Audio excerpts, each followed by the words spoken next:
What's going on, everybody? Welcome back to another episode of the J Area Podcast. I am your humble host, Jose Ramos Jr., and first and foremost, I want to thank the love and support that the podcast has received over the course of time.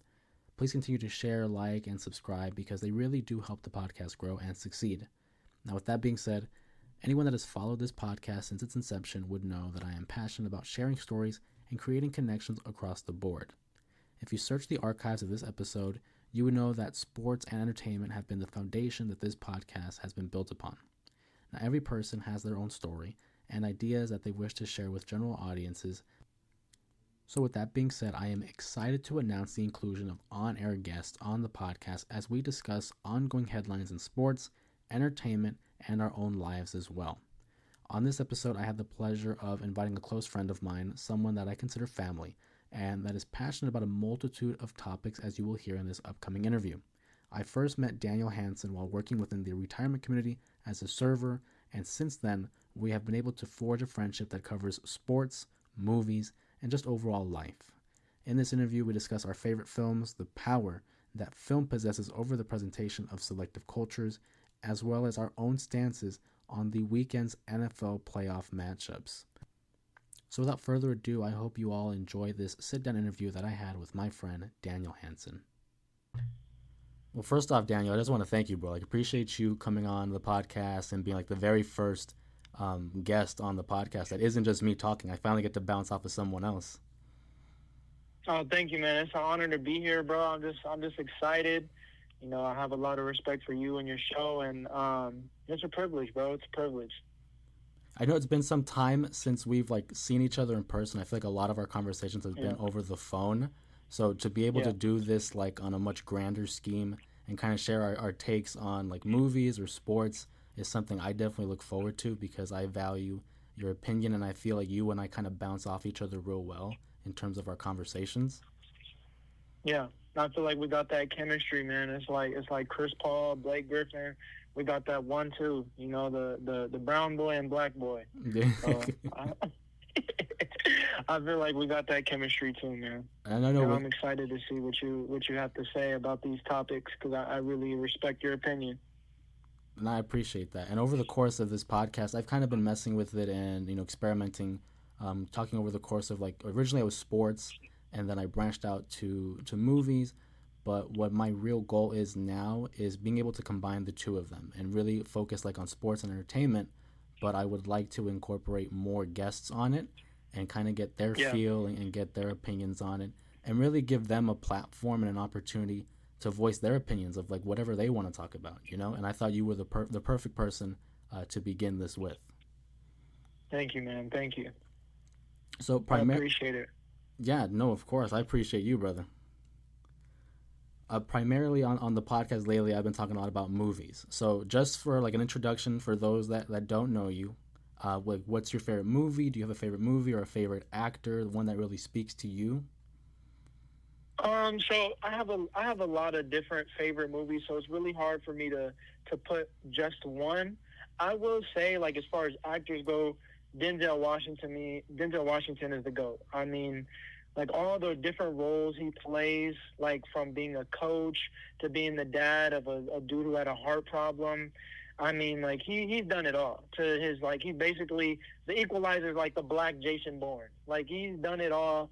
I really think Remember the Titans is one of those where it resonates with me, especially coming from the civil rights movement and them integrating black people into the school and coming up with a program that includes both black and white student athletes. That's one of my favorites. I also enjoy Disney movies like Incredibles, Robots, but yeah, Denzel's my guy. What about you, man? Well, see, I know we talked about this another time about favorite actors. I don't really necessarily have a favorite actor, but in terms of rankings, I think Denzel's definitely one of those names where if I see a trailer or if I see his name attached to a certain film, I'm instantly intrigued because every time he is lined up with a film, I already know okay, it's gonna be worth seeing alone just for his performance, you know? Yeah. All right. For sure though, I have been a big fan of Jake Gyllenhaal. A lot of his roles have been kind of more like method acting where he dives into the role. Like, I don't know if you've seen the movie Southpaw, the boxing movie. I have not. I have not seen Southpaw. Southpaw. What's the scoop on that? Southpaw. It came out in 2015. It's basically like a modern version of Rocky, of like the Rocky movie. Yeah, That movie, classic. I yeah. And what I like too is they didn't make it into a franchise. It was just a one and done, just one movie, and it was something different because at that time he wasn't really diving into like active roles, like something that was more physical. It was one of the first ones where he physically transformed his body into that of an athlete. Mm.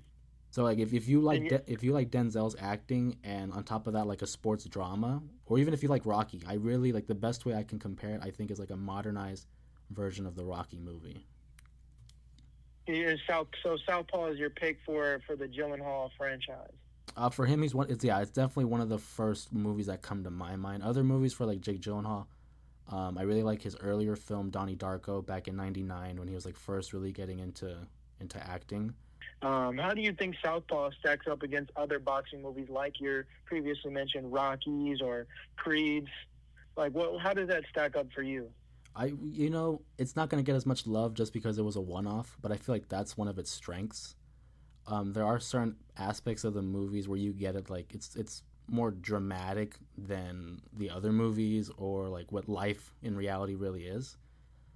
Yeah, But just knowing his story, without giving away like too much, because I definitely think it's a movie worth watching. He's a an accredited boxer. He's one of the best ones in the division, and he suddenly suffers a loss of a family member that yeah, affects his own personal life and his dynamic, and it leads to like this world spiral of his personal life that therefore affects his professional life.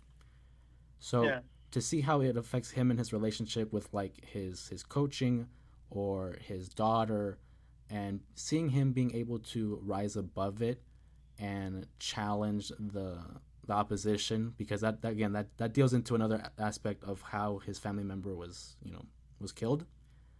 yeah, Just accompany that. On top of that, I'm a big like Eminem fan, and Eminem like had worked on the soundtrack, and for me personally, music and a story, I don't think you can go wrong. If you have a great story and then great music to supplement it, it only enhances the meaning of the movie itself. For me personally. yeah. And I can get with that. I feel like, bro, every good movie, the dad got to be a single parent with the daughter. Like that, for some reason, bro. Like the goes extra hard when he got a daughter. So like, I heard you say that he has, a kid, and obviously with that, experience with him losing a family member, he had to, really buckle down and, lock in on his passions and stuff and just battling that traumatic experience. But I mean, hey, he got a daughter, so in movie plots he's saved, bro. I Mm-hmm. mean, you talk about Eminem. Look at 8 Mile, bro. You get a kid, like you're invincible. You got that plot armor on you. I feel like when Rocky gets the kid is when he really took it to the next level. You know, like Sylvester Stallone himself, his body like improved after he had a kid in the movie. Mm-hmm. I just feel like, bro, you get a kid in a movie, bro. It's just like you get this super armor, bro, this superhuman ability to win. Like you can't lose if you got a daughter and you're a single parent, bro. Are you a single parent? What's that? Is he a single parent? Oh yeah, in the movie, yes, yes. Yep, yep. Yeah, no, that's why Figured. when you hit that, I was like, that's the nail on the head because like, I mean, it happens early in the movie, but it's the wife. The wife is the one that he loses. Oh, Yeah, so okay. I didn't know if you like yeah, I didn't know if you wanted to know that much, Let me but like you hit it on the head, so I was like, okay, I guess I can say it. It's fine. yeah, let me props out to the mom who was in there. I didn't know that's why he Yeah. was a single parent. I thought it was a separation. No, no, no, My no. bad. No, no, no, no, no. It's all good, and that's why like I wasn't sure if I should like disclose it or not. But the movie's been out for like almost 10 years, so if you haven't seen it by now, it's like, well, you know, I tried. Um, for favorite movies, I know you were talking about like the Incredibles and the fan of Disney. Mhm. What really stuck So out for you for the Incredibles? I don't know, bro. I mean, I feel like I grew up on Incredibles. Dash was super cold. Frozone, he was like the first black superhero I seen that wasn't using electricity. Um, It was pretty cool. I like the lines, the music, the score, like everything about that movie just kind of sticks out to me in a nostalgic way. Like as far as like if it taught me anything, because I feel like I like movies that give you lessons. I don't really have a lesson from The Incredibles. I mean, like family sticking together, I guess. But I think it's more the nostalgia, man, and like it was ahead of its time. The graphics still to this day are just, it's like a beautiful art style. Mm-hmm. The storyline is crazy. I mean, it's a world of supers. You know, when you watch superhero movies, yes, we understand like with your your regular Marvel universe, there are other superheroes that exist, but they're not really shown in the movie, unless it's like a crossover movie or like your Avengers. But if you have a Spider-Man movie, it's going to focus on Spider-Man, right? Mm-hmm. And if you have a Batman movie, it's going to focus on Batman. I like how they showed that there was a world of supers before they were all like hunted down and had to go into hiding because not only Syndrome was killing them, but the public was also taking a disliking to the superheroes. So they kind of had to take the back seat. And I really like that aspect because that's real. Like, could you imagine if your next door neighbor could just like lift cars and shit? Like, I would be scared too. Like, who are they to be a police? You know what I mean? Yeah. They don't, just because they have super abilities doesn't necessarily give them the right to be apprehending people and stuff. So I'll be hella scared, I might be out there boycotting with a picket fence. Like, we need to be, testing this, make sure there's not more of them. Because what if he turned his back on you? You know what I mean? Like, your dog pooped in his yard. Now you got problems. It's just over. Yeah. So, like, yeah, I really think it stuck out to me in a nostalgic way. Disney like always has bangers like that. What about you? You got any Disney favorites? For me personally, it's always it's like a basic answer, but The Lion King. I feel like a lot of people say The Lion King, but I think just because the general story that it tells, Yeah. and it's also something that it's generational. You can tell that story in no matter the year, no matter the climate, and I think it's something that resonates with everybody. Just seeing the relationship between Simba and his father Mufasa, that's always rang true, at least in my family. We're very prideful in our family and a legacy, and having that relationship with one another. It's always carried through, and it's not something that was like promoted or instilled in us. It's just something that was always there. On top of that, like I said, music goes a long way, and I mean everybody knows like the iconic lists of songs that's included with The Lion King. So that would Jason Weaver, man. Jason Weaver. What's that? The Jason Weaver. He was Simba when he was a kid. He was the soundtracks for I wanna be a mighty king. Like that was Jason Weaver. Great artist, great actor. I was gonna say, how do you remember that? That's something I would have never like picked up on. Well, I'm a fan of Lion King. I had the VHS, watched it on the VCR. That was my first one of my first movies I could remember seeing. Mm-hmm. But yeah, Jason Weaver, he plays in Smart Guy, which is a sitcom that I like to watch. And I just did my research on him and found out that he was doing that as a kid. I think Lion King is so interesting because, as you know, they did the live action one, and mm-hmm. I think there was 2 and 3, right? There might be, or was it 2 and 2.5 or something like that? Mm-hmm. I just think Lion King was just the one. The first one is just like a great. And I think with them extending the series kind of did it a disservice because it's just like something that you can't really, to me, you can't really build on that storyline, Like, I feel like they should have just had Lion King 1 and just left it like that. But I think the interesting part of Lion King is, I don't know if you're aware, lions move in prides, right? They got the one male lion and the female lion. Mm-hmm. So technically, Simba and what was her name? Tiana, right? Or Tiana? What was her name? Was it Nala or was Nala? Because the second one was Tiana. Yeah. Nala, bruh, they're low key cousins. Yeah, no, that's something I when I watched that movie back, I'm like, I mean, technically, because like as a kid, like you don't think about that, but it's like looking back, it's like, yeah, technically that whole thing is like a full gene pool of like, yeah. They got the same dad, bro. Can't you feel the love? Can you feel The same DNA. No, and Like, then no, what gets me too is there's this scene in The Lion King, like when they're like messing around in like the bushes and like the grass, and she gives him this one look, and I'm like, dude, they're really showing that like in a like I didn't pick up as a kid, but the look she shoots yeah, him in that movie, I was like, oh, this is where we're going. Okay, yeah. He was trying to go for it. He was trying to get to home base. He was trying to go all the way. yeah, Consensual, of course. no, of course, Consensual. absolutely.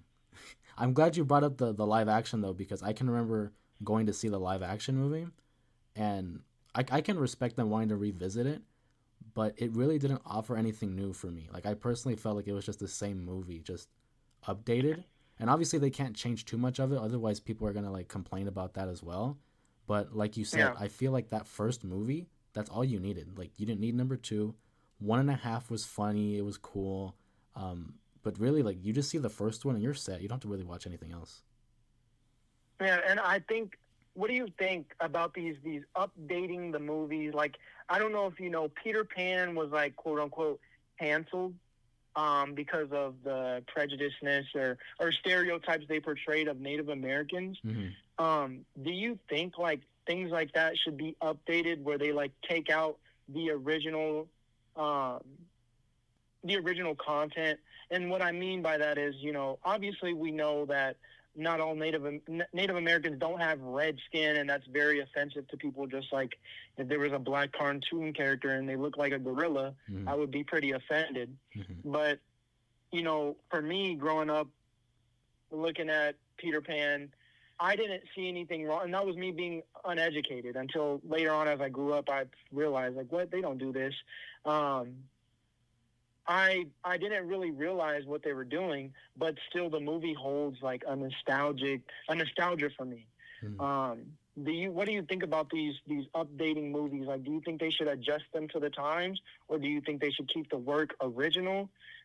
Because, like you said, if you change too much, fans are upset. But then if you change too little, fans are like, oh, that's racist, or that's offensive. But back then, that was the times, that was the standard, that was all that people were informed of. Mm-hmm.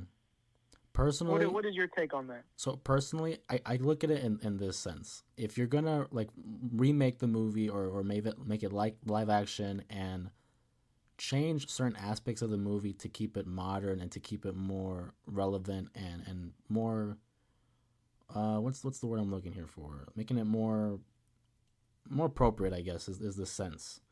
Um, Mm-hmm.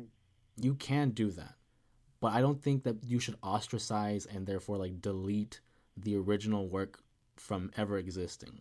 Because as consumers, as kids, we're watching this and we watch it with like a sense of innocence. We don't get why it's offensive. We're just watching it to watch it.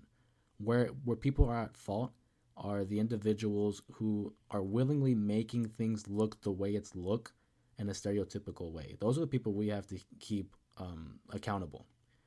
So if they were Yeah. to remake it and obviously adjust certain things that way, it's more PC, more politically correct. That was what I was thinking of. I just remembered. Um, that's fine because now it's like, okay, maybe I don't like the new version because there's so much changes, but that's why the original's still there. Like me, I'm not condoning calling all Native Americans Redskins. Like that's not me condoning that. I just prefer that Yeah. original piece. But for those Yeah. that are feel strongly about it, then they can go to that newer piece and accept that into their tradition. Like if I was raising a kid now, and if there was a racist stereotype about Mexicans, and they remade it and it was more appropriate, okay, maybe I'm more inclined to show them the updated version rather than that original version, and that's my choice. You know what I mean? Yeah. Yeah. And I agree. I agree. I feel like people need to be held accountable. I feel like there are things that need to be adjusted. My only qualm, or I should say question, is that with that original Peter Pan brings a different time in America. Mm-hmm. You have a certain aspect of a movie that goes beyond what the producer is trying to portray. So, for example, that Peter Pan, I would call it a very American ensemble. And what I'm saying by that is how I think an average white American would describe a Native American in whenever that movie came out, 1960 whatever, 1970 whatever. That was their take on Native Americans, right? And Yeah. it really, not whether it's right or wrong, which it's wrong, it really represents the times that that movie was producing. It reflects on society at that time. I feel like history should be keeping intact so that we can learn from it and move forward. So instead of canceling something, let's appreciate the movie for the goods that it brought, but also expose that, okay, this was, like you said, this was politically incorrect. This is not what Native Americans do. This is not how they act. And, you know, just educate the mass that, okay, this is not historically accurate. This is not what, how Native Americans carry themselves. This is wrong, right? But if you just cancel, oh, this is cancel, we don't learn from it because now it's not a part of history. It's not something that we can openly see, and others shouldn't be criticized for going to, you know, watch it for themselves and see what everyone is deeming wrong. I feel like we should learn from it. I think, like I said, it reflects more than what the movie was just trying to portray. That this dude in green comes and kidnaps kids at night, but more of the times that this movie was produced in. Yeah, and I think you bring up a really good point about not deleting it from history and learning from it, because like one of the best sayings out there is, if you don't learn from the past, you're doomed to repeat it. And I'm not saying that, you know, we're due for another era of stereotype and racism or whatever the case may be. But I do think it's important to acknowledge that, like, hey, this happened. It was bad. It was inappropriate. And that's why we should recognize it so that we can better ourselves as a society. You know what I mean? Yeah, I feel that. Mm-hmm. I feel that. But I mean, that can go for like a lot of things. I mean, like you said, it's a showing of the times, and it's a representation of what the world, what America primarily, because a lot of these films are, you know, American.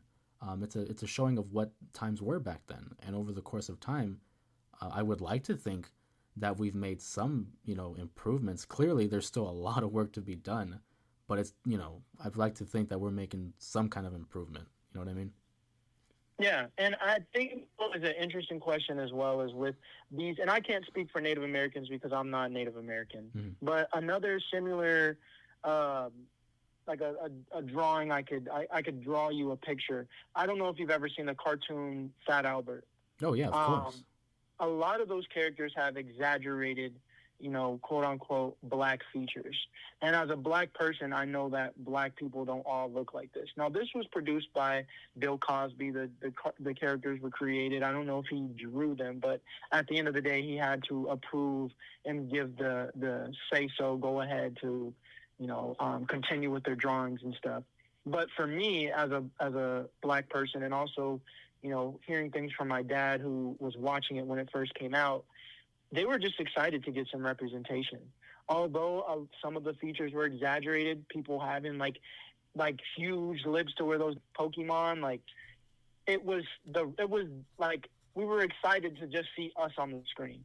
Now I don't know if any Native Americans were excited to see them on the screen in Peter Pan. I'm not sure if that's how they wanted to be represented because it's a stereotypical manner they were represented in, and I can't speak for them. But do you think there are some people who just want representation in general, no matter like what that depiction might be? Because I mean, you got Star Wars, and we're looking for a black character. Then we get Lando, and we're like, okay, like I can roll with this guy. You know, that doesn't mean he represents all black people, but it's that okay. There's a black person in the film. What is your take on that? I think for the time being, at that course in history, perhaps maybe there's, you know, those that were just happy to be involved, happy to be represented. But over the course of time, you want to be represented in a positive light. Like for me, example. So we never addressed this for those like obviously that don't know Daniel, don't know us and like our history. We worked together in a retirement community, like in the dining room as servers. Yeah. You and I both know that they're from a different time. Life was different, society was different, and I know one instance. There was a certain resident. He would refer to like me or any of the other like Hispanics as like Speedy Gonzalez, right? Yeah. Like growing up as a kid, I was never offended by that depiction, But then you kind of growing up and maturing and kind of seeing it from a different lens, you can kind of see like the exaggerated accent, the idea that he always had a sombrero and he was like sleeping under the sombrero, and it was like it was depicted a type of way. I never looked at it as maliciously, and in his time period, that individual, that resident, didn't see it as a problem because it was a product of the times. But obviously Yeah. now you can't go around and doing that exaggerated accent or, like you said, just exaggerated features or characteristics of a certain group or culture. It's not accepted. So I don't want to give it a qualifier and say, oh, it depends on the time. But in a way, it kind of does because the way he sees it is way different than the way we see it now growing up, you know? Yeah, that was a bar. That was definitely a bar because I've, as you said, we worked together. I've seen many a times where there was a lot of residents that treated Hispanic people in a certain way, and me being black, I feel like blacks and browns are at the bottom of the bottom as far as like how we're represented in this country. I just seen some of the residents say and do things that were, like you said, I don't think they meant it maliciously. It was the culture that they were brought up in. But like you said, it doesn't make it right or wrong. Or doesn't make it wrong or right for them to do so just because they're in those times. They can inform themselves and educate themselves on how they should properly treat another ethnic group.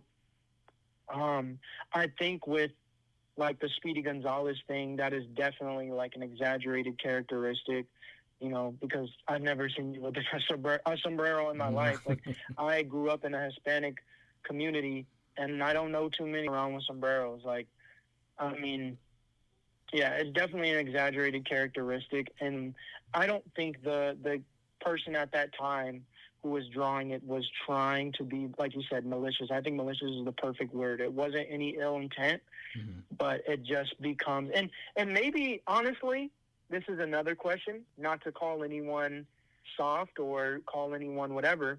Do you think the audience needs to, cause if you go to a comedy show, right, and the comedian tells a joke about you, he's like, hey, look, and I'm going to just use myself for example. He's like, hey, look at this tall black guy. He must be going to the NBA, right? And the crowd laughs. Now, that was a very stereotypical joke, right? However, am I going to be upset? This is what I signed up for. I signed up to be entertained. This isn't politics. It will be different if I go to, a Bernie Sanders rally or whatever, a Donald Trump rally, whatever politician's rally, and they're like, hey, look at this black guy. He's going to the NBA. Then at that instance would I be infuriated that this is politics, right? This is something serious. Our lawmakers, our government that is behaving in this manner. When it comes to entertainment, you are there to be entertained, not to be politically informed, right? So at this comedy show, I'm going to laugh just like everyone else is laughing because I'm being entertained. When Speedy Gonzalez was drawn up, although it was exaggerated, or when the Fat Albert characters were drawn up, although their features were exaggerated, it was to be entertained, not to be politically correct or incorrect. It was no political propaganda infused into these cartoons. It was for the entertainment of children and anyone, or adults alike, anyone who wanted to view these films. I think that brings up a really good point too, and I'm glad it kind of ties in to the sense of entertainment and media, especially in terms of comedy, because as you know, like let's be real, comedy is like a dying breed nowadays. You can't really have much comedy in film or stand up because you're running that risk of offending a certain group or a certain individual. But to go back to that point of like, let's say you're at a comedy show versus that of a political figure, it's in that instance, it's knowing the audience, knowing who is speaking, or knowing the person and what they're representing or what they're known for. And if you know you're going to a political rally and that's the type of comment someone is making, and I don't mean to get political, but that's just the course of the conversation, then you should know what you're getting yourself into. It's like watching a movie, and you see so many times where some people will criticize a movie for maybe being too violent or too vulgar. Well, you can turn it off. You don't have to watch it. If you don't like the comedy club or you don't like the comedian, then don't go. Then don't expose yourself to that, No, yeah, I think that's a very valid point. And like I said, when I brought up those figures, I tried to bring up a Democrat and Republican because I belong to neither. I have no thoughts or opinions on either. But just, just to, um, like you said, put it in a different context, um, if I was going to a political figure's rally, I would not want them to be talking in a stereotypical or prejudiced way. Just like if I was going to a movie, I wouldn't mind because it's not supposed to be political. And like you said, if I don't like it, I could walk out and get my refund for the ticket. So I feel like a lot of movies, man, at the end of the day, these movie makers have jobs just like us. They're trying to put food on the table for their family just like us. They are us. We're all us. We're humans. And I feel like if you're looking at it from the way of it's an art and not it's a message. It's not a law or policy or them trying to marginalize an ethnic group. It's their way of expressing an art form. I think if people look at films differently that way, I feel like we'll be able to, like you said, move forward and learn from, instead of canceling Peter Pan, let's learn from Peter Pan and make a more educated version of Peter Pan. Mm-hmm. Mm-hmm. No, and that brings another point, actually, you talking about that, in terms of, the cancellation of certain properties and certain intellectual properties and moving forward with them. At the heart of it all, these movie makers and writers, they're storytellers. So me personally, I'll speak for myself. I can be a little bit lenient if they want to be expressing some kind of prejudice towards Hispanics. I'll speak to that group, obviously me being Mexican. If it's in purpose of the story. Now, I'm not saying, I'm going to condone them doing anything, but let's say you have like an individual who is extremely prejudiced towards a Hispanic protagonist, but over the course of the movie, you see him maybe adjust his ways, learn from it, and become a better person. Or vice versa, maybe he's the antagonist, he's the villain, and at the end we get to see him get beat up or whatever. If it has a purpose, to it, you don't just do things just to do it. Like if there's a general reason for it and validity into the course of the story, then I get it. Or even I'll use this as an example. There are certain films, and I know some people were like offended by, like, let's say the movie 12 Years a Slave, right? Yeah. But it's like over the course, like, what was the purpose of that movie? Why are we telling this story? Why are we portraying these characters a certain way? If there's a reason for it, and like we go back to the idea of not forgetting the past, you share these stories with future generations, so we have this collective understanding, Yeah, and I feel like people got to face the facts. I mean, 12 Years a Slave, Roots, whatever slave movie you want to talk about, you got to be historically accurate. If we're talking about, black people in the 1700s, 1600s, early 1800s that are in shambles and shackles and having to work to their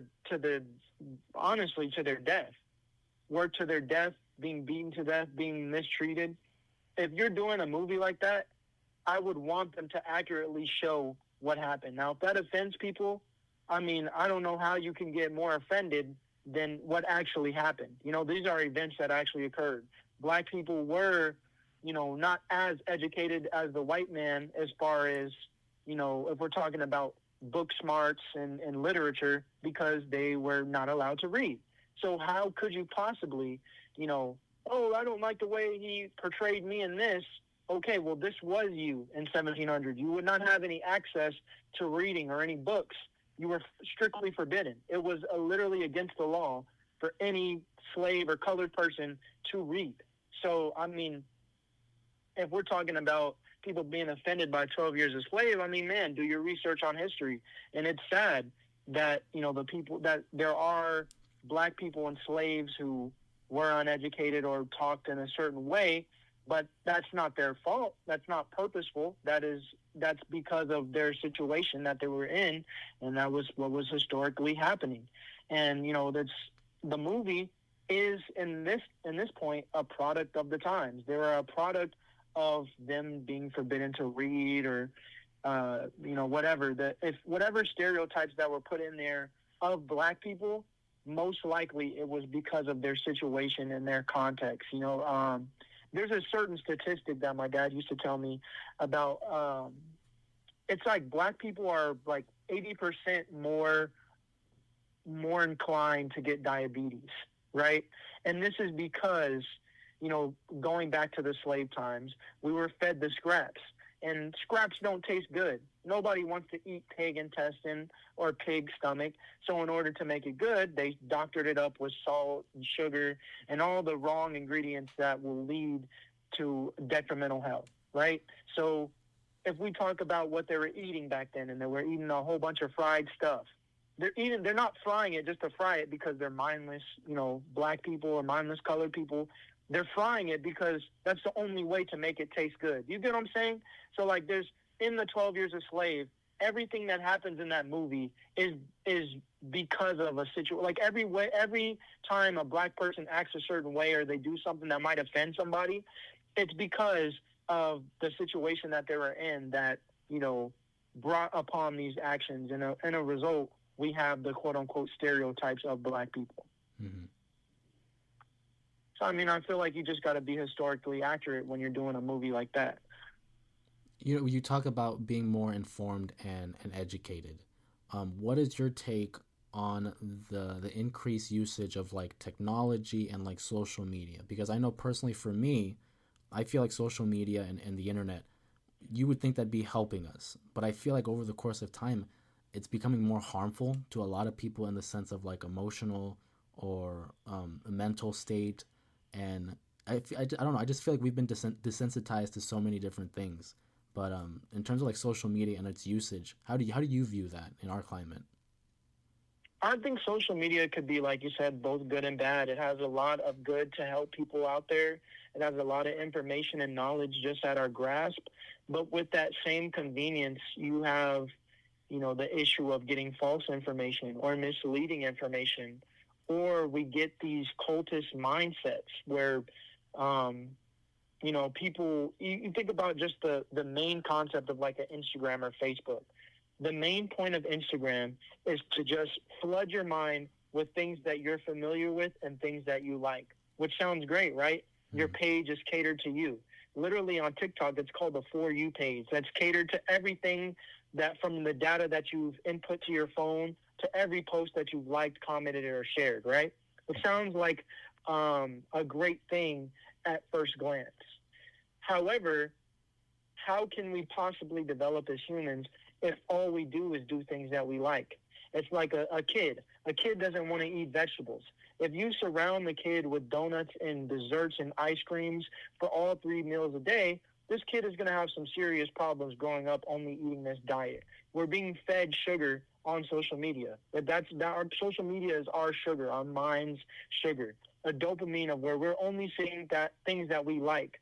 We're not getting the good and the bad of life that helps us develop as humans and helps our brains develop, helps us mature. And because we only, agree with certain things and then we just want to see posts that represent what we believe in, then we start bullying other people's or kind of making others inferior to us because they don't have the same size community as whatever you're, agreeing to, believing, liking, sharing, posting, etc. I do think social media only feeds you what you want to see, but not necessarily what you need to see. No, I think that's a fair take too, because we keep talking about levels of growth, and I think it's important to have different perspectives and different opinions of contrasting cultures or belief systems or even just ages, demographics, whatever the case may be. Because if we're not moving at all, then, if we're not growing, then how are we improving at all? You know what I mean? Yeah. You bring up the For You page, and it's a double-edged sword. It's a cool thing. The algorithm's really cool because you're able to get catered to your certain preferences. Like I know for me personally, a lot of my like For You stuff, whether it's like TikTok, Twitter, or Instagram, whatever the case is, it's more like sports related. But on the occasion, like I'll go out of my way and just make sure, like, keep up with the times and see what's going on out there in terms of society, or just whatever, because you want to stay informed. And I think that's something very important that everyone should keep in mind is to remain informed. But me being me, And anybody that knows watching this podcast and has been keeping up with it, they know primarily like I'm a huge fan of movies and sports. And as I mentioned, Yeah. earlier, wanting to open it up to other points of views and other conversations. I know early on I would have like my brother Jared on, and we would talk primarily of sports. And with the NFL playoffs going on, I was curious to hear your take on what's been going down this weekend. Yeah, it's interesting that we bring up the, and I'll address these playoffs that's going on this weekend, but I want to real quick bring out the fact that I've been getting a lot of Cat Williams in my feed, a lot of Shannon Sharp. Shouts out to the Shay's podcast. Mm-hmm. He's a great football player, great entertainer. While this is being flooded into our feeds, and I love that interview. I went and watched it. It was very entertaining. Definitely watched the entire thing. Simultaneously, Texas just passed a law where police can now detain people. They now have the power to detain anyone suspected of being an illegal immigrant. And this is huge. Me being a black man growing up in a Hispanic community, I have so much love for my Hispanic, Latina brothers and sisters, whichever you want to say, Hispanic, Latino. I have a lot of love for this community, growing up with people who have been illegally documented or legally documented or born citizen. At the end of the day, these are the people that I grew up playing basketball with, the people that I went to recess with, the same humans, people's friends, brothers, family members, that listen to the same music as me, that I got car rides with, that are on the same sports teams.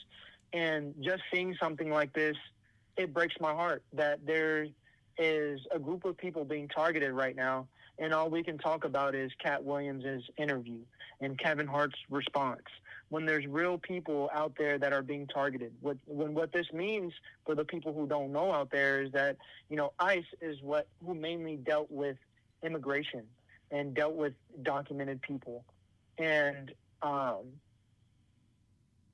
being targeted by the police now means anybody can be stopped. If they look, anything like a person of Hispanic descent, they can be harassed, stopped, illegally, pulled over, all types of things that is just not good for society, and it's just not good for humans. I hate to see, my Hispanic brothers and sisters be put in this situation. Especially in Texas, when the main makeup of that market, of the Texas market and economy, is Hispanic people. They're going to be your number one consumers and also your number one producers. It's very unfortunate to see them being targeted in this way. And if you are undocumented or legally documented but not a citizen and a resident, you have no say. You're not able to vote. And, people, we talk about 1776, the revolution, when people are talking about no taxation without representation. These Hispanic people are not being represented, and they're not being able to vote on anything, but are targeted from these voting. And it's not a democracy. It is a dictatorship. It is not fair. And I just wanted to bring that up because it's something that I strongly believe in. I strongly believe that no matter where you come from, what country you come from, when you came in the country, if you come into this country for a better opportunity, you should be afforded that opportunity. At our country's expense of us just providing you with that opportunity, it doesn't seem like a huge risk. And seeing that they're being targeted right now and can't do anything about it, they can't protest or vote because that doesn't change anything. They can't vote because they're not able to vote. Some immigrants may not be able to vote. And also people who are legal citizens of the Hispanic community are not informed of what these laws are what their people who are supposed to be representing them, like mayors and governors. These mayors and governors are telling the Hispanic people and all people that they're going to represent them, but then do the opposite thing when it comes to lawmaking. So I just wanted to point that out. As far as the social media thing, that we're being flooded with stuff that don't really matter.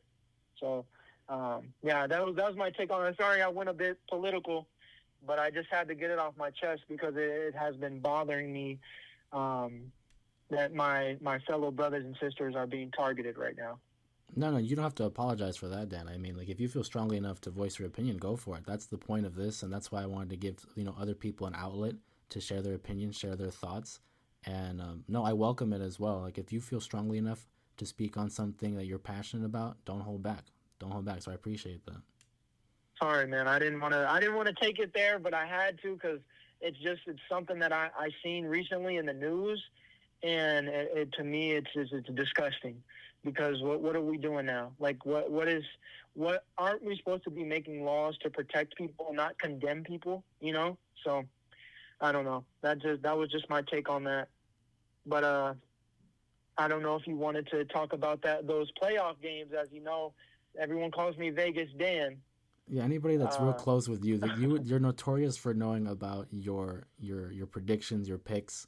Um, I don't know if if this is appropriate, but it's like it's a perfect segue. You talk about Texas, but how do you think Houston Texans looked against the Cleveland Browns yesterday? At the time of recording, this is Sunday night, by the way, but the Houston Texans throttled the Cleveland Browns in that opening wild card game.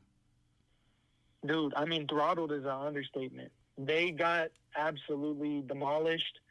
I mean, Joe Flacco, I was hoping for another run for him, just to see the old guy get it, and he didn't get it. I think we got this romanticized dream as they started to win games. Cam Newton at the beginning of the season said something that got everyone talking about game managers. I mean, I don't even know if he's a game manager. I feel like the teams that he won at, they were managing for him. The defense was You got the best defense of all time. That's your management. All you need to do is go out there and hike the ball. So, I mean, the C.J. Stroud, on the other hand, looked amazing. I don't want to take away his performance by saying Joe Flacco's performance was horrible. C.J. looked like a veteran. He looked like he's been there before. The pressure didn't get to him. The Houston Texans defense looked well. Like, it just looked like he was out there having fun, making the right plays, composed in the pocket. I mean, I think this is the birth of a great quarterback for years to come. He looked real poised. He looked comfortable. He didn't seem like the lights were too bright. He was comfortable in the moment, and I'm so happy for him. I'm happy for D'Amico Ryans because he was the former defensive coordinator of my San Francisco 49ers. Um, I had the Texans, winning. I thought they looked good heading into it, and then last second I changed my pick to Cleveland because I honestly thought that defense would really be able to withstand the offense of Houston. And then it was just a matter of, can Joe Flacco continue this little Cinderella story he's going? And people know how I feel about Joe Flacco. I'm not a fan of his since the Ravens beat the Niners back at Super Bowl 47. I'm still bitter about that. And the fact that people want to refer to him as Joe Cool is mad disrespectful and blasphemous to that of Joe Montana. So I was pleasantly surprised and happy with the results of that game. One game that I know, well, that we both know Jared was upset about, Jared being my brother, was the Miami Dolphins' inability to move the ball in Kansas City. Tua Tagovailoa looked terrible, and Oh, my goodness. I was just real quick. I was telling my mom this after the game, but I would always tell my dad because my dad, he kind of liked Tua. He said, "You know what? I think he might be okay," and I would tell my dad all the time. I'm like, the way he throws the ball, I'm not comfortable with it. I don't think he's comfortable with it. I don't trust him, and that game only solidified my opinion of him. I hope, Yeah. I hope the kid goes well. You know what I mean? Like, I'm not gonna hate on him, but just given what I've seen from him the last couple of years, I wouldn't be surprised if they decide to move on from Tua Tagovailoa. What are your opinions on Tua? Bro, let me tell you. I called it. I told you the Dolphins are about to get smacked. I don't think. First off, I'm a I'll go out and say this. I will say I'm a football casual. And what I mean by that is I watch the highlights, but I'm not able to watch all the games live. So I'll watch highlights and look at stats. Some may call that box score fans that don't really watch the game because the numbers could be saying something, but it looks different when you're watching it in real time. I'll tell you, they were worried about the wrong things. The Dolphins team was talking about the weather. And automatically I knew that their head was in the wrong place. You know, you should just be focused on the game. Tua is a guy where he's shown in multiple press conferences that he lets the fans get to him, and then he has to respond in his interviews and stuff like that, talking about you keep receipts. Let your playing keep receipts. The only receipts that we have of you is a playoff loss and a concussion. I don't know how he was cleared. I know this was a long time ago, but obviously this CTE is getting to him because I can't tell if this nigga throw to win or lose. He forgot what team he was playing for. I mean, the Dolphins looked horrible, and the Chiefs looked like they did. The Chiefs didn't look like Super Bowl Chiefs. I don't think they look like contenders, but they look like Mahomes. Looked like Mahomes. You know, they say he looked. You know, when people say Mahomie, he looked like he had the exaggerated swagger of a black team. So I mean, he was in there in the pocket. He was making plays. I don't think Tua can make plays, and what I mean by that is throwing on the scramble, throwing on the run in an uncomfortable situation. I mean, you got all the weapons on offense. You got the fastest. You still can't get it done. Not to mention a solid running game. You know, you got a young coach. Just couldn't get it done. I think this loss falls on Tua. You know, it's a team game, but at the end of the day, he led his team to this loss. I think Tua played absolutely horrible, and this is not something that we're unused to seeing. You know, he reminds me of he's a better version of Dak. Let me break it down to you. You know, Dak is like McDonald's, right? And then Tua is Burger King. He is slightly better quality if you get a Whopper off the broiler. Slightly better quality, but at the end of the day, like, you're not going here for a 5-star meal. I'm not ever pegging, Dak to be my Super Bowl champ. He's not taking the Cowboys to the Super Bowl. I don't believe Tua is that guy. These guys are people that let the pressure get into their heads. They let the fans' voices get into their heads, and they just be worried about the wrong things and not the game. So, I mean, when your head is not in the game, I don't imagine your throwing will be either.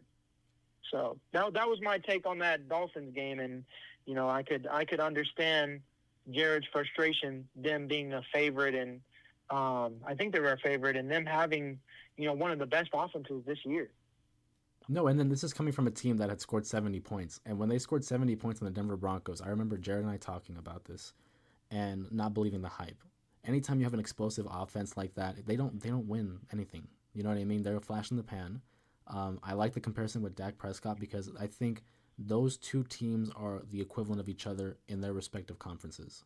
And what I mean by that is offensively, these guys are equipped. They have one of the better offenses in the league. I'm not going to say the best because we know I'm biased towards San Francisco, but they show potential. They show flashes of potential, but in the long run, it's not sustainable.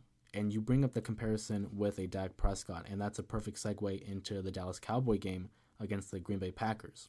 And I know prior to the game, Jared and I were talking about it, and we were under the assumption that, no, surely Dallas is going to at least win one game. And a lot of Dallas fans have been, romanticizing the idea that they were undefeated at home. And that's all fine and dandy, but as we know, the playoffs are a different animal. It's a different beast. And when you hear that when you're the opposition, like the Packers, and you hear that so often, that's only going to fuel them. I do believe in bulletin board material where if you put it up on the news and you talk about it enough, the opposing team will listen. So I'm not surprised that the Packers were able to upset them. What I'm surprised is the manner and the fashion that they were able to completely dismantle the Cowboys by halftime. There were videos and short clips of fans leaving at halftime because it was already 27-0. I'll give you your flowers and your credit, Dan, because you went a perfect 4-0 this week so far. Oh my goodness, yes, masterclass by Vegas Dan. And clap it up. Yeah. I honestly didn't think the Cowboys were going to lose like that. But you had brought up the point that if they start losing early, that Dak Prescott and the Cowboys aren't able to fight adversity and regain their composure and having to fight from underneath, especially from home, because that's not something they're accustomed to doing. So that was one point that I really liked, and I'll give you your credit for that, because that it is proven. It's proven in history that when the Cowboys are behind, they struggle to come back. Now, granted, they did make a little bit of a flurry towards the end of the fourth quarter, and they made it a close game, close enough to where Coach LaFleur of the Packers had to reinstate starters like Aaron Jones and Jordan Love back into the game to ensure that little cushion and that the game didn't get too out of hand. But one thing I point to in Shannon Sharp, he always says if you look at the stats of Dak Prescott, it's empty calories. When the game matters, it's that early first quarter, that first half essentially. He doesn't perform. But when the game's finally out of hand, now he's forced to throw the ball. And he had over 350 yards passing and was able to gain enough points. They finished with 30 plus points in the game. But if you look at the box score, that doesn't tell the story. It suggests it was somewhat close, but by watching the full game, it was not close at all. So based off of that, do you agree with that assessment of Shannon Sharpe with the whole empty calorie? And what do you think the Cowboys do moving forward in terms of Dak Prescott and their coach Mike McCarthy? Because I think Mike McCarthy's out. I think he's done as a head coach. Yeah, that's a great point. Empty calories is one of the perfect, kind of metaphors that you can think of. I think Dak is, and I was just bashing on him. Dak is a decent quarterback. I think Dak doesn't know how to use his arm. You look at the Packers; those were some beautiful throws that would it looked like poetry in motion. Not everyone has, a very strong arm or an arm that floats. You have people like Michael Vick where they fling the ball with little effort and it floats very far. You know what I'm saying? They got that touch. Not everyone has that touch. And you got to just know how to play your arm. I think Brady, and I'm a Brady diehard fan. Mm-hmm. I would not tell you that Brady had the best arm because he didn't. Brady was going to kill you with screen passes to some white receiver that was running an in route or, a short slant. You know what I'm saying? Some slow, just a guy that just could get it in there. Shout out to all the wide receivers, all-time greats and stuff like that. Yeah, all 20 of them. But when you look at Brady, he's not giving these in streaks. It's not always a deep ball that wins it. It's to cut the defense down and at least get in field goal range. I feel like Dak tries to play outside of his position, outside of what makes him comfortable. And when you try and play hero ball, you're taking a great risk because heroes die. So when you're out here trying to air it out, you're going to throw a pick, or when you're forcing reads, hey, just throw the shit out of bounds. I feel like it's very simple. As far as if the reads is not, if you don't, he doesn't have the legs to really make it happen on the ground. If your reads are covered, throw that shit out of bounds, or at least try and get a better angle on something. He tries to play outside of his role, and I think that's Dak's downfall. Him not being able to play under pressure. He puts himself in a deficit and he can't come back. Tom Brady is able to do that because he knows his game. He knows, I'm not going to throw an 80-yard pass to Gronk. I'm going to throw this quick screen pass or this quick slant and cut the defense down. Let's just get a first down. Let's focus on getting a first down before we can try and get it in the end zone. We have, when you think about that, there's 100 yards. You have essentially, 40 plays to get down. If that's 10 yards and you have 4 tries for each 10 yards, right? You got 40 plays to get down the field. Why are we trying to score in 2? You don't have that arm. So I think he's misusing his arm. I think the team is misusing him. And I honestly think it's time for them to move on. They're paying him a lot of money to get little production. He's either injured or he's ass.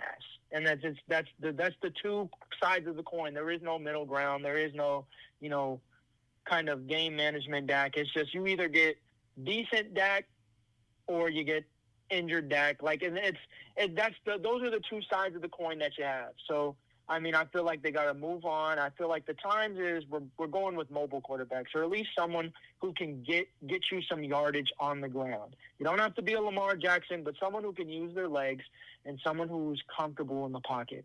Now, that sounds like a dream quarterback, but, there's a lot out there for the taking, especially with the draft coming up. Obviously they won't have a top draft pick because we're a playoff team. Mm-hmm. But, do they still have Lance? Yeah, he was a backup. A lot of people were suggesting of putting him in the game. Shit, it's time to give a chance. Dak, you don't have your chances, man. You out here looking like Black Romo. So I can't really, side with him anymore. First it was his wrist, and his hand was hurt. If he decided to play in the game, that's his fault. And then now it's, whatever, the pressure. It's just too many things that you have to worry about with Dak. I just want to win it if I'm the Cowboys. So it's time to give somebody else a chance. He had a great run. I think he'll be a great veteran as far as like, being the mentor role, but I don't believe he's a franchise guy. Yeah, and I think it'd be hard to disagree with that take, and I know a lot of Cowboy fans won't like that take, but it's facts at this point. A lot of them have been delusional in terms of their history and in terms of their potential. They've been saying it's their year for what, almost 29 years, and it's not at least not for the time being. You know what, the one thing I've always said, and a lot of people can attest to this because I'll say it to anybody. I think the one common issue in the Cowboys is Jerry Jones, because if you look at over the course of the 30 years, the only constant, the one thing that hasn't changed, is Jerry Jones maintains the majority of the power and the direction of that franchise. I think he can I think he can remain the owner, because I understand that's a tough gig to give up, especially given how valuable the franchise is. But maybe if he were to delegate football operations to someone else, because I feel like Jerry Jones is very business savvy, and that's fine. But I think in terms of on the field, like drafting, hiring personnel, you need to hire someone that has that knowledge and has that expertise that you can defer to. And I feel like he's getting a little up there in age. It's going to help him out as well in terms of stress. I think that's the issue, and I'm willing to guarantee when he finally decides to step away from football operations and hands the reins over to someone else, we will begin to see more long-term and sustainable success for the Cowboys. But until then, I think Jerry Jones is the underlying problem with that franchise and its direction. I agree. I completely agree. Because, I mean, it's not like the Cowboys haven't had an opportunity to win. They've had some great... It's funny that you look at Cowboys going into a drought of playoff wins and Super Bowl wins, but they've always had great players. Your Dez Bryant's, they got their new CeeDee Lamb. Dak isn't super bad. Tony Romo was decent. They've always had decent players. Witten. They've had Ezekiel Elliott. They've had decent to the level of great players, and they just haven't been able to get it done postseason. And even defensively, you got your Parsons. Like, you've had people, but they just can't get it done. So, yeah, he definitely has to let go. He's got to stop talking in the media, too. I hate when owners start getting too press savvy. You know what I'm saying? They get too much in the press. Things start coming out wrong. They start sounding like Jerry Krause. And speaking of Jerry Krause, what do you think about, the widow and him being booed? How did you feel about that? I've seen some mixed opinions on that. Obviously, he's a hated guy. But he is responsible for the putting together of the dynasty of the Bulls. What was your take on him being booed in the Ring of Honor? I'm glad you brought up that comparison, because that's exactly where my mind went. Real quick, because I want to finish up on Jerry Jones. I agree with your take on the media. I also think that's another detriment to him and his franchise, is because if I'm the opposition and I'm listening to the owner talk the way he talks and over promotes the Cowboys, I know they're supposed to be America's team, but when you promote them as such, that's only giving me more fuel as the opposition to be like, oh, that's America's team? Okay, sure. I'll show you what that means to me. So I do agree with that take. With Jerry Krause and his widow at the Ring of Honor, I thought it was a shame, because the widow has nothing to do with that. I understand from the stance of a fan, the fans are going to be booing him, but at the same time, maybe it's just me and my taste. But one, he's no longer here with us. So how is that okay to basically boo him? Regardless of how you feel, his widow's right there, who had no part in what his relationship was with the organization or with the city of Chicago. For me, my issue lies with the widow. I didn't think that was fair to her. Yeah, I completely agree. I think it's actually funny because Chicago Bulls fans are lost. They don't know if they want Zach LaVine or if they want to part ways with Zach LaVine. These are, to me, the Bulls. I'll tell you, I'm a football casual, but I think I follow very closely of the basketball world. And as a Chicago Bulls fan, the other fans in this community are very lost. They don't understand that without Jerry Krause, you don't get Michael Jordan in the 6 rings. Now, although he made some errors of applying pressure to Phil Jackson and Scottie Pippen by, getting new personnel to take his position. That was a little rushed. As a GM, you should always be trying to move forward with your organization. You saw it with the Patriots. They had to get Tom Brady out of there because he was coming to an end. Now, revisionist history, we look at, okay, he wins the Super Bowl with Tampa Bay, but it's not like he goes on to win with Tampa Bay forever, So at some point, they had to look for something new, because why would you, suffer and not try and build your team, because you are relying on one guy or one thing to work, and then when that thing doesn't work, now you're in a drought for 6 years. Now you guys are tanking to rebuild when you could have been rebuilding consistently. So the fans are lost. Booing a guy who was responsible for our only championships. I think if we had Jerry Krause today, we might be successful. So, I mean, it's very sad to see, especially like you said, his widow is there. She's accepting the award on his behalf. Just have some respect for the wife, at least. If you don't like Jerry Krause and his decision-making, hey, you could have tweet all you want, or, after she accepts the award and steps down from the podium, then you can boo or whatever. But, that's not nice. It's also it's not a very informed decision, because the only banners up there are because of Jerry Krause and his tenure. So I think it's very a shame and very unfortunate, although I'm not, a Jerry Krause fan per se, but he is definitely responsible for he plays a role, I should say, in their success and dynasty. Yeah, I think that's a fair assessment of that. And I think Michael Jordan had put it this way, where there was a lot of friction between him and the front office. I shouldn't say him specifically, but the players in the front office. And that he was of the mindset that the front office doesn't win championships, the players do. Which I agree. I do believe that. But in a sense, those executives, they're responsible for drafting the players. They're responsible for trading or signing these players. So I think it is important to at least give them some piece of the credit. I think a large bit of the credit goes to the coaching staff and to the players, absolutely. But, I mean, it would be an injustice to not give them at least a little bit of slice of that success, Yeah, definitely.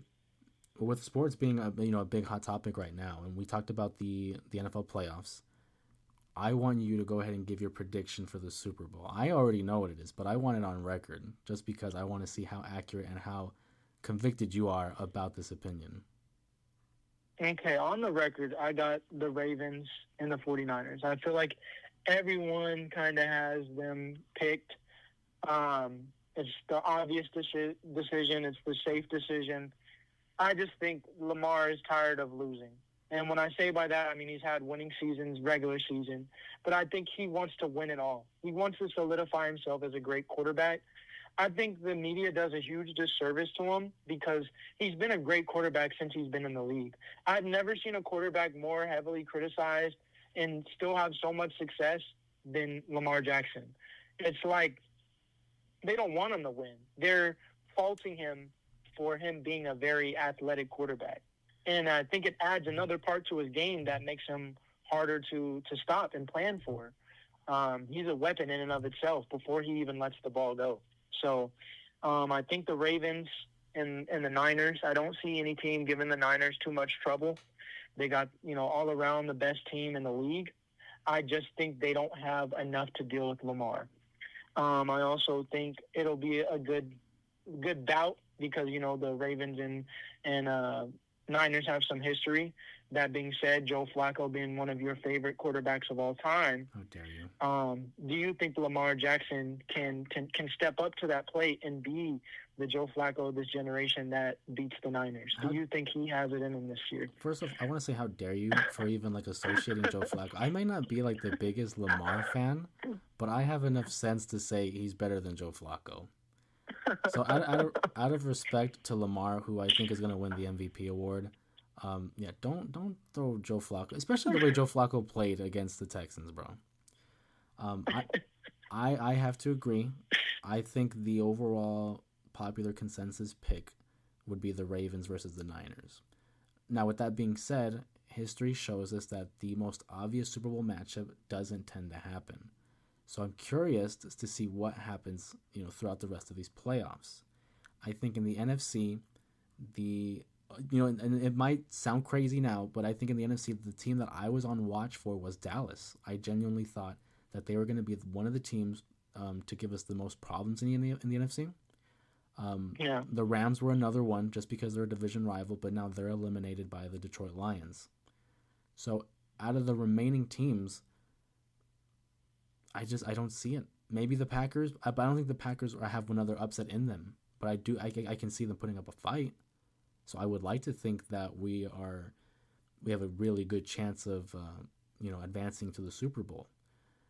In the AFC, that's it. That's where I think the competition is going to be, and I think the Ravens are equipped to compete with the Niners. I think in terms of a defensive scheme, they've shown that they are very opportunistic in terms of their takeaways. That was exhibited in their Christmas Day game against the Niners, where Brock Purdy had 4 interceptions, which I try to block away from my memory. But if you don't learn from the past, you're doomed to repeat it. And we've also struggled in the past with a mobile quarterback. You've seen guys like a Kyler Murray. You've seen other quarterbacks who, if they're Jalen Hurts is another one, but if they're able to get mobile and extend the plays, we tend to struggle with that. And I think Lamar is the perfect example of what that issue is. Now, given that we've already played them, and I don't think we've played our best ball yet, I'm hoping that we can learn from that and improve and see them again in the Super Bowl. And if we do, I would like to think that we have a really good shot. But again, maybe that's just me being biased. On the record, of course, I will go ahead and say that I do think the Niners would win. You can ask my family. I've been very adamant about this. In July, I had told them, and I never say this, I'm never one to call my shot because I let the team do its talking. But in July, I said, I think the Niners are going. I think they're going back. I think they're going to win it. And so far so good. We still have 3 games left. We need to win 2 home games just to book a ticket to Las Vegas for Super Bowl 58. But I'm holding out hope, and that's just me being optimistic because I've always been that way. And if it is the Ravens, so be it. But you know what team I actually want to see in the Super Bowl with the Niners? Oh. The Chiefs. The Chiefs. Revenge? Yeah. Yep. 100%. 100%. And with that being said, I mean, okay, let's look at and I to touch on that point, Lamar Jackson. There was no disrespect to you. I was simply, kind of poking fun. I think Lamar Jackson is the MVP as well, reigning MVP, great quarterback. Definitely going to have a better career than Joe Flacco. But when you look at the stats, Joe Flacco has more passing yards than Joe Montana. And it's interesting. I want to see. I was going to be like, Dan, it's been real. I loved having you here. As a 49ers fan, how do you feel about that stat? I mean, he beat your team, right, when it mattered. He beat your team. Obviously, he didn't have the chance to go toe-to-toe with Joe Montana, so we don't know what the outcome would be. We could, he say, she say, their say, but we will never have a for sure say. But, I mean, he has more passing yards than the guy. That's just, it's interesting. He's viewed as, like we always like to talk about, a game manager. But, I mean, I feel like he's a game breaker, having more than, a guy that has 6 rings. So that has to mean something. So, as a 49ers fan, how do you feel about Joe Flacco? Who's the real Joe here? There can only be one Joe. We got Joe Burrow, Joe Flacco, Joe Montana. And if the guy has more passing yards, who is the real Joe? Joe Montana. I don't think it's a debate. And I know you do this to instigate and try to get me riled up, but it's Joe Montana. The only guy I can ever concede to being better than Joe Montana is Tom Brady. And even then, Tom Brady grew up a 49er fan, so I still win. You know what I mean? No. Joe Montana, though. Go ahead. In that Ravens Super Bowl run, didn't they eliminate the Patriots? I want to say they did. I mean, if he beat the guy that you said is the only guy you can concede as being better than Joe Montana, if Joe Flacco took care of Thomas Patrick Brady, what does that say about your GOAT? If your GOAT, right, your GOAT, Joe Montana, The only guy who could be compared to him is Tom Brady. But this other guy, third party, Joe Flacco, the real Joe, beats your guy that could concede Joe Montana, but also beats your team. Mm-hmm. I don't know what I mean. This conversation could be heading is Joe Flacco the real GOAT? Well, okay. Again, I know you're being facetious and you're trying to be funny, but the same argument could be made for Nick Foles. Nick Foles beat Tom Brady in the Super Bowl. Is Nick Foles the GOAT? No. I'll give you that. And on top of that, I'll tell you about the Ravens. That would suggest that Ed Reed and Ray Lewis had a really good game, because I don't remember Joe Flacco, suiting up on defense. Well, and he was doing his job, and I feel like, when you do your job, you have success. That's why they won the Super Bowl. Hey, he may have not had a great game, but the 49ers didn't have a great game either. So he had a better game than the 49ers did. That's all I can say about Joe Flacco's performance. That's why I can't. I try. I really do. I really try not to be bitter about it. But it is what it is. You know what I mean? Like it is what it is. We lost to them. It was overall, if I'm being objective and I'm not a 49er fan, it was a good game. It was an entertaining game. But being that I am a 49er fan, it leaves a bad taste in my mouth. And every time I see the Ravens, I just have flashbacks of that game. But I have no ill will towards the Raven franchise. It's just Joe Flacco. I do not like Joe Flacco. Because it pains me to say that he has a Super Bowl ring, and guys like Frank Gore and Patrick Willis, Joe Staley, guys like that don't. That's where my real gripe is with. And what's interesting, Jose, furthermore, is, during that game, at the end, you got players on the sidelines of the 49ers kneeling down in tears because they lost. This is before Kaepernick. So, Wait. And that's another thing, because Kaepernick was the quarterback in that Super Bowl. Oh, wait. He was. Yeah. So this was before Kaepernick does that, though. No, he hadn't kneeled yet. He probably learned that after, seeing his fellow teammates on the knee. It gave him some ideas. And, it's a heartbreaking loss. Dan, it's been real. Like it's... I'm done. So, hey, with that being said, man, the 49ers, dude, I think they have a real chance. The respect to your team, respect to your franchise. For all those viewers out there, I love Joe Montana. I love that dynasty. I think 49ers have one of the greatest success stories in history, second to the Steelers. Okay. I think Brock Purdy is a great quarterback, but I just don't think he has enough in him to make plays the way Lamar Jackson does. It's going to be a battle of the quarterbacks because they both have good defenses. They have weapons as well. I mean, and really, the 49ers have the edge here on paper, with them having more first-team All-Pros than the Ravens do. So, I mean, it's going to be a battle of the quarterbacks, and we'll see who wins. I think definitely I'm going to give it to Lamar. Honestly, I feel like you guys got to worry about your conference first, because who would you guys have to play? You would have to play the last seed of NFC, right? Yeah, the lowest seed. So we have the Packers upcoming. You're the Packers. Oh. Yeah. Yeah. You got to worry about what's ahead of you. I don't feel like, with the Ravens, they got to really worry about that too much. But I feel like you guys got the Eagles to worry about. I don't know. I honestly think the Buccaneers could take out the Eagles.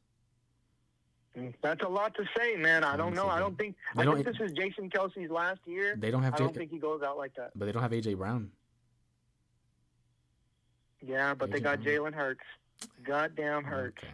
All right. And hey, if we're talking about quarterbacks here, respect to Brock Purdy, love his game.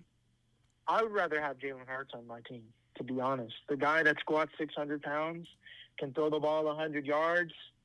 I mean, I want this guy on my team. Now, neither of them have won a Super Bowl yet, right? But one has played. I do think. What did you say? I was saying, but one has played in one, so I'll give you that. Oh, you're right. You're right. I'll give you that. Like, Jalen Hurts has played in one. I'll give you that. Yeah. But, You can keep him. I'll keep Brock. Oh, you can keep him? Yeah, I'll keep Brock. Are you going on the record saying that you'd rather have Brock Purdy than Jalen Hurts on your team? In this moment, yes. At this moment, yes. 100%. And that's me being biased. That's me being biased. So just imagine Brock Purdy doing the tush push. Why? Why? Why have the tush push when I can have McCaffrey or Kyle Juszczyk run that up the middle? That is true, but they're going to expect it if it's McCaffrey because he's gotten, 50 handoffs, 50 Okay. carries. All right, that's fine. Then we'll hand it off to Debo. That's fine. No, we can pass a short slant to Kittle if you want. Oh, you guys have that back as first team, right? Say again? Don't you guys have a fullback that's first team? Yeah, Kyle Juszczyk. Now, I'm not familiar with this game. Can you give me a summary of, what does he bring to the table? Do you think that first team is deserved? I'm not really familiar. That was the first time that they've incorporated the fullback position in the All-Pro listings, and he was the first one to get it. I think Kyle Juszczyk is one of the more unsung heroes of our team, and he's actually a former Baltimore Raven, so I have to appreciate them for letting him go. He's the best fullback by far.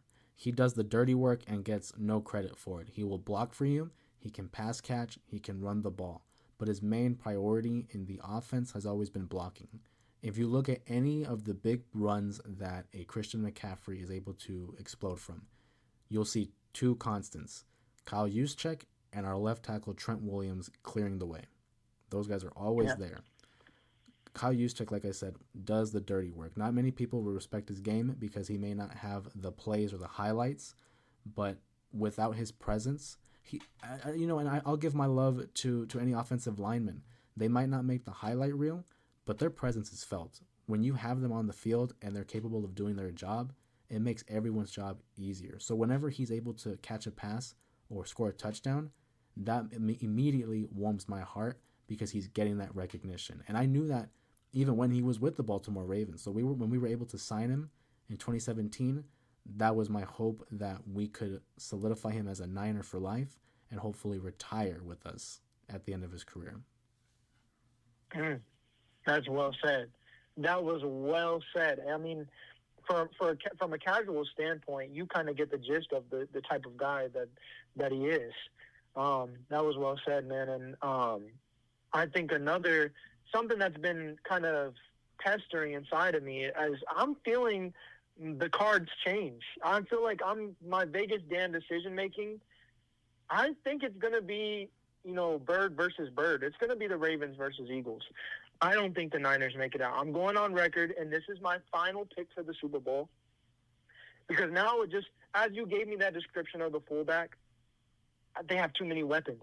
And what I mean by that is on paper, they're so much on paper, they're the obvious pick to win and make it to the Super Bowl, that it's going to have the opposite effect and they don't make it because they have too much. And when you have too much, you can get comfortable because you are satisfied and confident with your arrangements. I think it's going to be bird versus bird. I got Eagles versus Ravens, and Ravens win it all. I don't think the 49ers make it out. I know the 49ers and Eagles both kind of had a rocky season towards the end. But I think Jalen Hurts is going to bounce back. I think he's going to bounce back. He's not worried about money right now like Brock Purdy, who couldn't afford the Christmas gifts. He's locked in. He's fully engaged. He knows that, okay, the cards are against me. I don't got A.J. Brown. This is my center's last year. There's so much more on the line for him than a guy like Brock Purdy who, kind of got here on somebody's injury, which is credit to him. He was prepared for the moment. Not everyone is prepared for that moment, but since then he's capitalized. But I think this season means a lot more to Jalen Hurts than it does Brock Purdy in the sense that there's more on the line. So I'm gonna go with the Eagles and Ravens. Okay, alrighty. Well, no, I'm glad to hear that. Truthfully, I'm glad to hear that because I don't like having people choose the Niners. So. And that's not me being spiteful. I genuinely don't like when people choose us. I'd rather be the second best or projected to be second or not the favorite. I like your stance on it, and it makes sense narrative-wise, but X's and O's don't lie. So I'll just leave it at that. Dan, I want to appreciate you again for coming on. Again, it's been real fun, and having someone to bounce off of and have a real conversation has been a real treat. Real quick, is there anything that you want to maybe plug to the general audience, anything you've been working on or anything in terms of a message that you want to send out to the general public? Anything you want to share with them? Yeah, oh man, I appreciate you for bringing me on, man. I got much love for you and your family. Everyone in your family is so wonderful, and it's inspiring to see how you guys handle crisis and just handle life. And just being around you and your brother is always a pleasure, man. It's always a treat, and it's always a good time. Some memories, some laughs, some smiles.